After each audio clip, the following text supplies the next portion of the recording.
Welcome. Let's look at this JAMB past questions biology 2018. Question number 25. In which of the following organisms would glycogen be stored?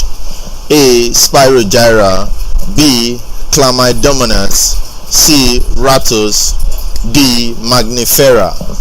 Now, whenever you are talking about glycogen, you're going to put into context the type of organism that is likely to have glycogen. You know that Spirogyra will not be having it. Chlamydomonas, all these are unicellular organisms, and it's not likely that they are going to have these. Now, Rattus is the botanical, or you can call it binomial nomenclature of rats. So when you hear the word Rattus, it's simply rat.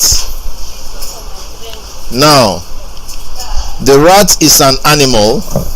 This Rattus that we are looking at here is actually rat, and it is an animal. And in animals, we all know that in animals, glucose is converted to glycogen. That's what happens in animal. You have glucose being converted to what? Glycogen, and stored in the muscles. So once you convert glucose to glycogen, you can store it in the muscles of animals.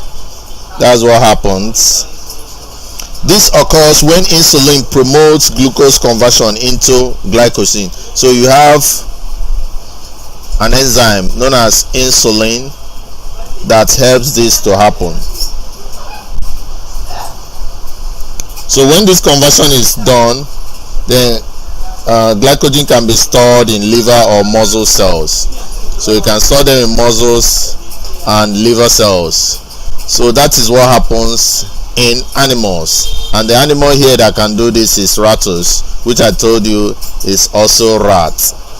You understand? So you can have the conversion of glucose into glycogen to be stored in the muscles through the help. The conversion is done through the help of enzyme known as insulin, and that's why C is the right answer for this. Thank you.